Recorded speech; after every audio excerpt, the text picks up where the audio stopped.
I'm Joshua Adams, and this is the Industry Insights Podcast, where I am joined in the Rock Paper Simple studio by community leaders as we dive into industry topics and perspectives.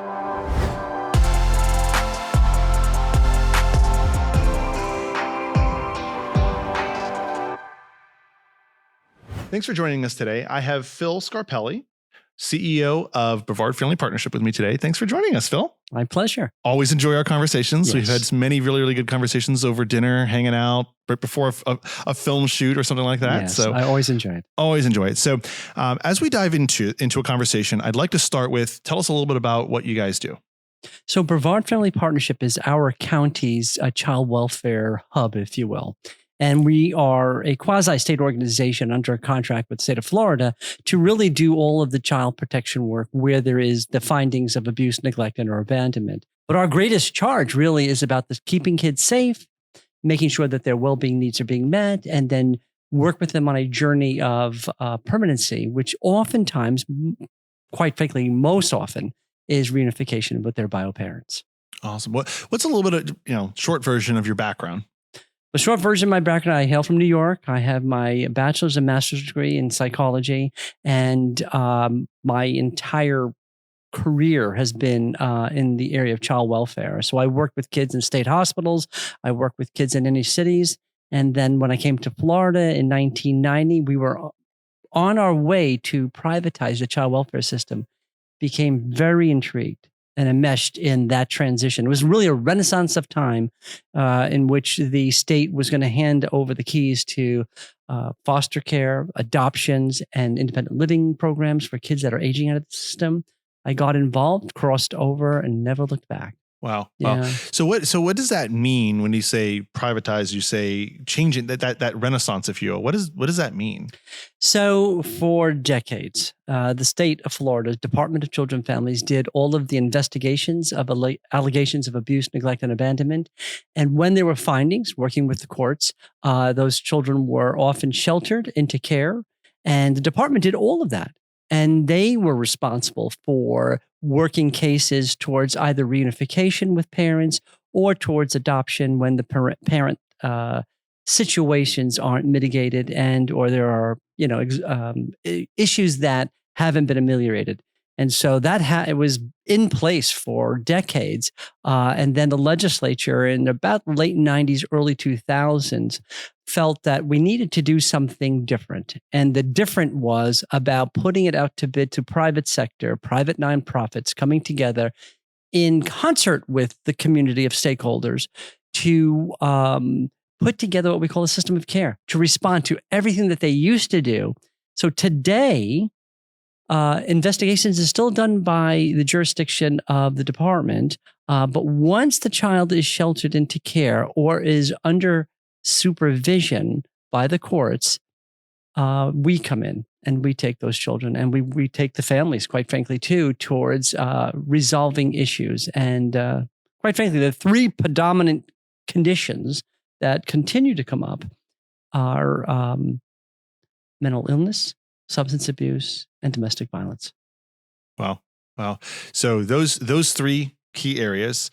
Now you guys are involved in all of those, yes. Right? So how, I know that it would be a 3-hour TED Talk for you to it really would. how all that pulls together. But at a high level, I know you're a family of agencies, which is a really interesting concept there where there's kind of different pieces of what you're doing. But how does that all tie together? How do you accomplish such a, because really what you're saying is, hey, there's something here we're trying to solve and serve, but it requires at least 3 very complex issues, right? So how are you tackling all of these things, which would be a monster by themselves, let alone how they tie together? How are you approaching kind of this multi-sided need that maybe shape shifts while you're trying to solve it, right? A shape-shifting puzzle, if you will. Yeah, that's a great question, Josh. And I think it's a question that has journeyed through an evolution, if you will. Originally, the contract was simply to work with kids who are in the jurisdiction and custody of the state and to make sure that they remain safe and then get back to families. Well, as social work has evolved tremendously, and I've known this from an international lens because I've worked across the pond, as they say, and then domestically I've worked in child welfare. that what we realize is we understand the conditions by which families fall. And what we do now is we invest heavily on the front end. We go upstream to look at the situations that oftentimes are not reported and are not addressed, whereby actually early intervention can divert things from escalating in a home where there is substance misuse and where there is mental illness and stuff like that. And quite frankly, I've been in this for such a long time and interviewed so many families. Never does a family member or a parent wake up in the morning think they got a strategy to harm a child. No, oftentimes they are a victim of themselves where they've had previous childhood experiences that were adverse. And so what we did in this longitudinal effort was to realize we've got to go upstream and do diversion prevention programs. Going back to your point that you recognize that we are a family of agencies, one arm of the agency is totally focused on diversion and prevention efforts. Another is focused on the case management of kids in care. And another element is about preparing youth who are going to age out eventually of the system, getting them towards a track of independence so that they can be self-sustaining and resilient themselves towards independence. So obviously, I think we can all agree that taking care of these kids is important. I don't think anybody would argue with that. But how does doing this well affect a community? In terms of how does making sure that we are serving these kids well, that we are, whether we're doing intervention or services during or trying to bring them back together, how does that make a community better, stronger, more resilient? Oh man, you're batting 1,000, my friend.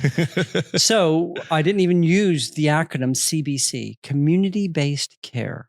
That was the very language and statute that created a momentum, which I like to call a period of renaissance, because really it was like soliciting from private industry talent in the area of child welfare, behavioral health care, and community resources, and allow them to build a systemic response.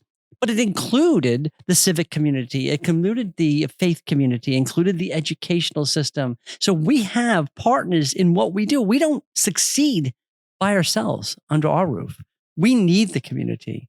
The community actually helps us in the recruitment of foster parents, in the pursuit of adoptive parents, in meeting the needs of kids whose adverse experiences, trauma, that have caused them to have delays in development.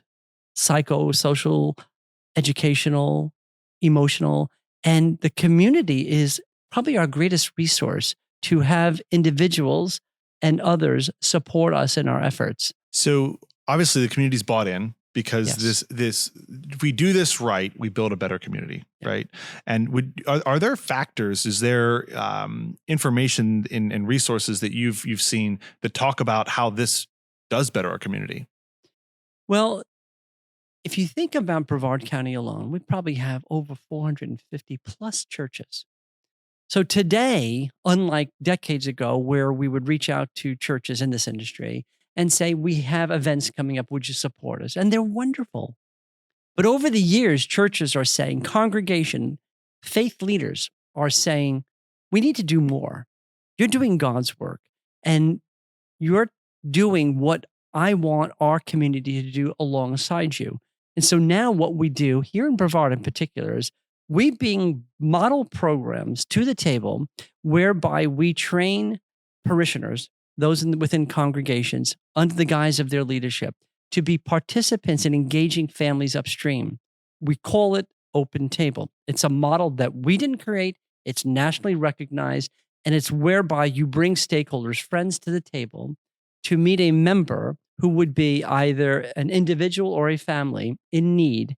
And then you find people within the community or the congregation. It could be any model. But this is one that in particular was intrigued by our local faith leaders. And they actually come to the table. We train them in the engagement process of getting families to be focused on family-centered issues, child protection, their well-being of the child, the safety and permanency of the child. And now they feel like they've got a tool belt that we've helped load, and they're a partner of ours. It brings them purpose to community, strengthens community, it unites community. And I can't say enough about them. And that's just one example. There's so many other things going on that we're so humbled by that we realize, I think there are more stones that need to be unturned. I think community is something that's a common thread, right? And so, we did a mental health documentary, right? And Yes. kind of a common thread in that documentary as far as how we solve it, if you will, right? How do we tackle it? How do we tackle it as a culture, right? Versus there's lots of needs, right? But how do we tackle? And one of the underlying themes you'll see in that is community, right? How do we come together? How are we supporting understanding one another, coming from different perspectives? And I see that in a lot of needs like this, right? Because the need that you're tackling, very, very multifaceted, coming from many directions. And you're saying again and again here, hey, the community is solving this together with us because it makes the community better. This is a funny thing that I just heard. It not just makes the community better to solve this, which makes the community healthier, right? But it's making the community healthier by serving and by giving and by engaging. Well articulated, my friend. I try. I aspire to be more articulate like you, my friend, but that's a beautiful thing, Josh. If you think about it, right? So if we empower community to be a part of the solution, people do find purpose. And what's interesting is that many of the families are dealing with very complex situations. And so even if one or two entities come together, they're going to see a greater array of need. When they unfold, or how would you say, peel back the proverbial onion, they realize there are complexities that will require more resources and more engagement. And what I love seeing happening is when people have realization of, allow me to use a statement often shared by faith leaders, it's really about, but there for the grace of God can be any one of us.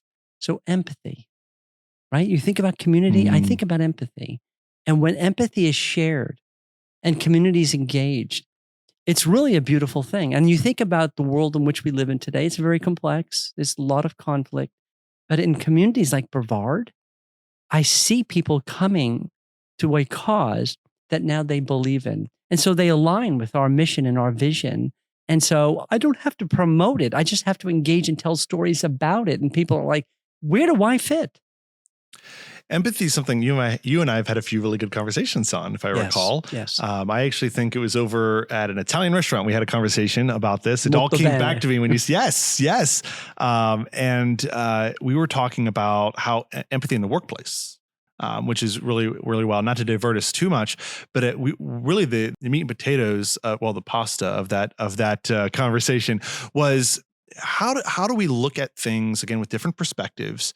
Because so often we don't have empathy for something we don't understand, right? And we don't if we don't understand that perspective or understand what's going on there, sometimes we don't see that. And I think that's part of what you're trying to do when you bring this community together is say, hey, this is what's going on. This is the empathy we need to show to this group of people, and helping, I think, instill that need to step in and say, okay, maybe there's a need here I don't fully understand. Yeah, that's a great observation.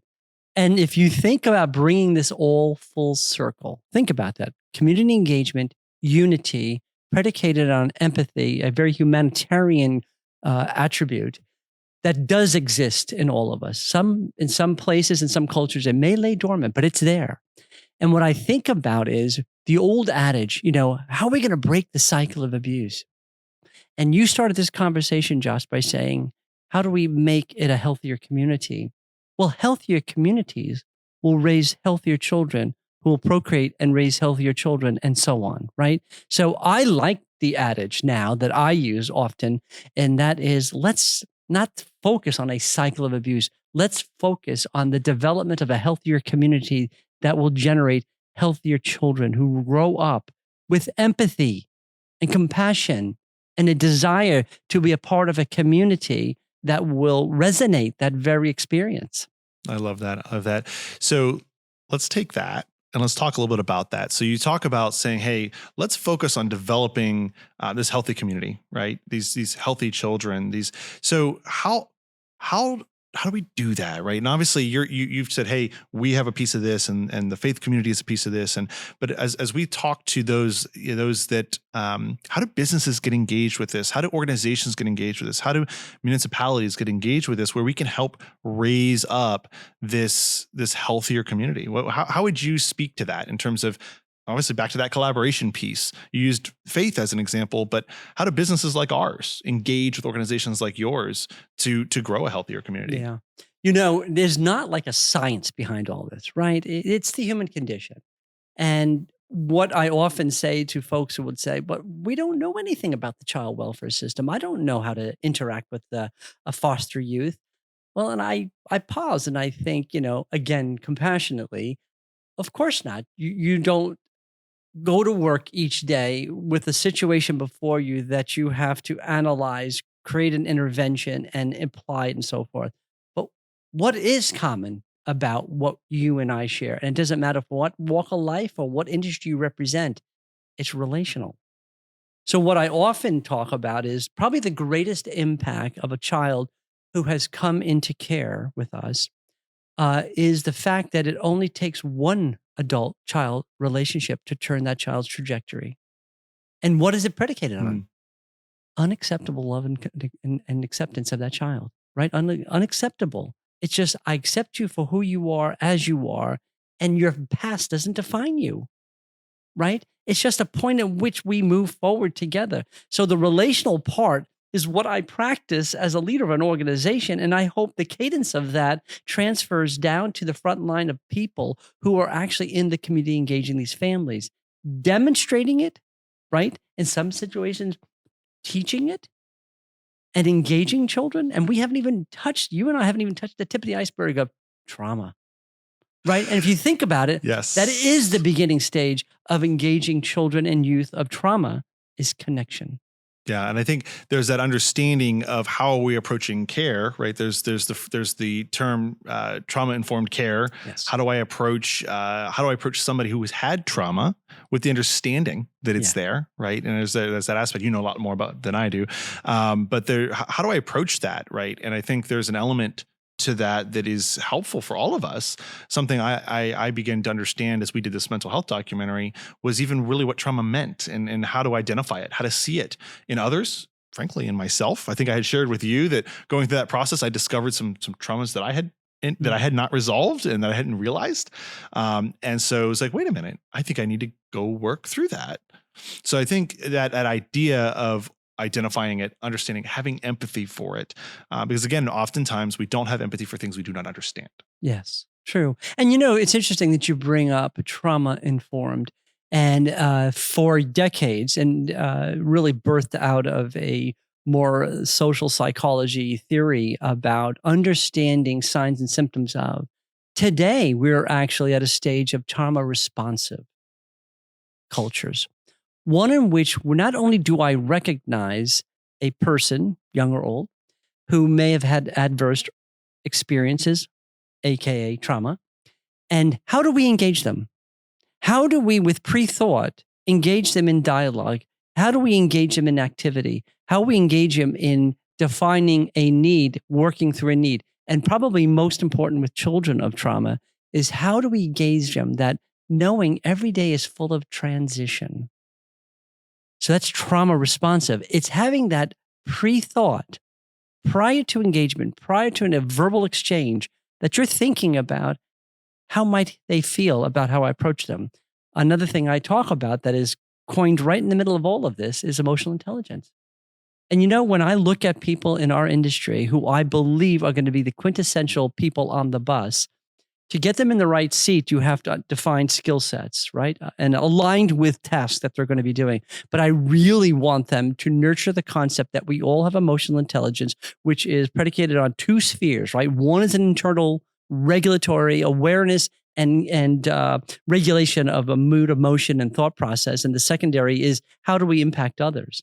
Every one of the staff that I work with will hear ad nauseum from me is that how do we leave people feeling every time we've engaged them? That defines us as humans, right? How do we do that? Right. And so when you think about this discussion, you and I had an identifying likeness of mind, body, and soul when we met early on. And so when I heard you were doing your mental health piece, I was intrigued by it. And it's amazing, right? So you don't have the educational experience background, but your piece just exudes an insight and understanding that I connect with so well. And that's what we're trying to do with the community at large. Get them to connect and realize this isn't a foreign thing. This is a human thing. And we all have that DNA imprint that makes us very similar when it comes to the emotional element. So you work with a lot of different demographics, right? And as we have a new generation entering the workforce, entering the community as leaders, how do you see that impacting what you do, your industry, those you serve? Well, what's interesting is that we started our dialogue about Phil using the word renaissance back in the late 90s of change in Florida. And I think that was a time that excited me then about how do we integrate what we now call best practice. But now we have a new generation, or new generations are perpetual, right? But a new generation that sees things through a different lens and approaches things differently.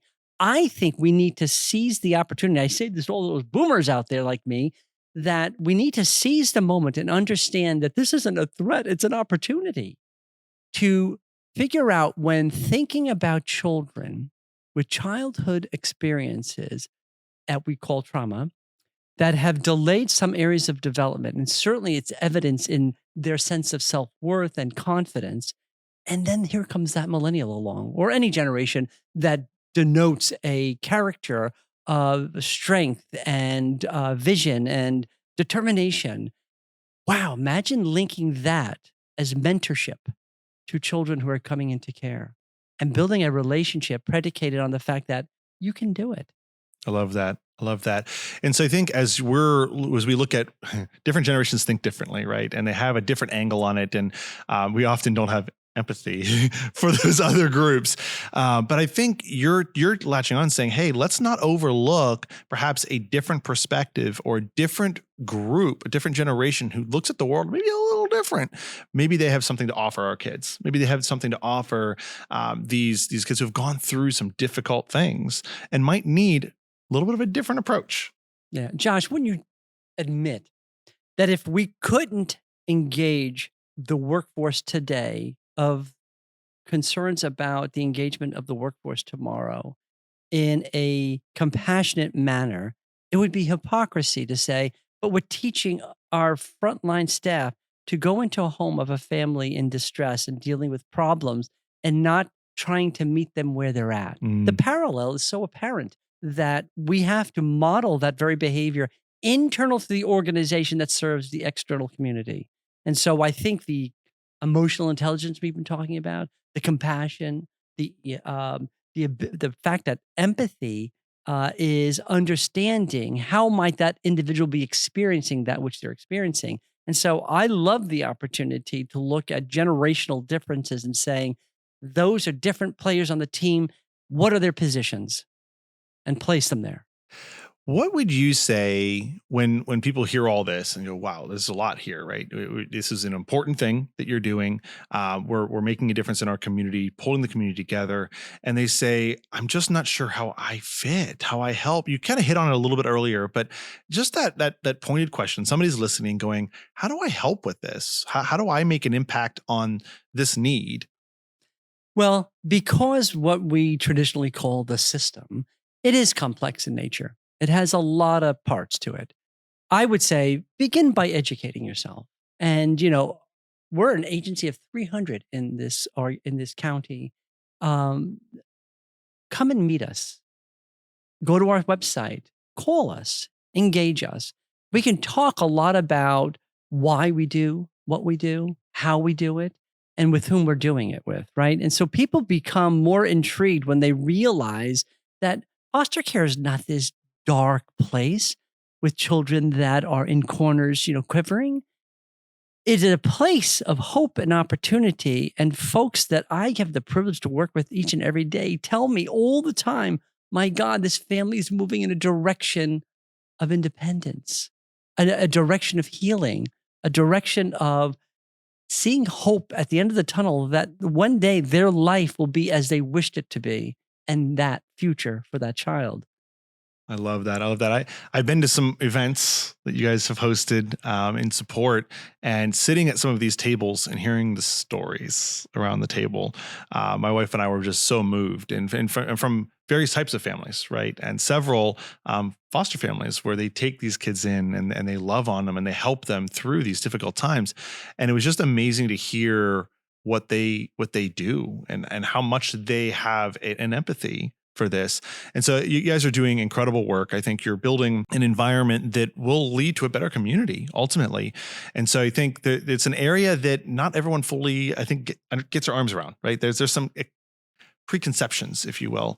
But I think you help bring it down and make it real today and help say, hey, it's people. It's community, right? It's understanding one another, meeting each other where we're at. All of these things come together to build a better place for these kids, but a better community as a whole. Yeah. Whether we're dealing with a child in the system or just a child in the community, I challenge anybody to reflect on a time where you've done something spontaneously for someone in need or someone who is longing for, and you fill in the blank. How did you walk away feeling? Is that not one of the best natural drugs in the world? I mean, it makes me happy each and every day to know that God has blessed me with an opportunity to lead alongside dedicated professional each and every day, that we have the ability to impact a life. And I share with my staff, we not only impact a life, we're impacting a generation. That's huge. Agreed. And I think there's nothing more meaningful for a legacy, if you will, to impact another human being. And especially when you're impacting a human who impact a human who impact, and you start to see Yes. the cascade of that, right? And how that will make an impact for a long time to come. Thanks for joining us today and sharing just your passion. Obviously, you just see it comes every time we have a conversation and we dig into these things. You just exude so much passion. So thank you for sharing that with us today. Oh, it's my pleasure. And thank you for creating chemistry that is so natural. And I hope to think that what we've shared today has the same kind of chemistry that will resonate within communities and have people engage one another more and get to know each other more about what are you doing and what am I doing and what is the nexus between us? What brings us together? And we need more of that in this world, don't we? We can make a difference in our community if we're willing to reach out, have empathy, and be willing to make change. Yes. Thank you for joining me on this episode of Industry Insights. If you enjoyed it, be sure to subscribe, comment, or even drop us a line over at rockpapersimple.com.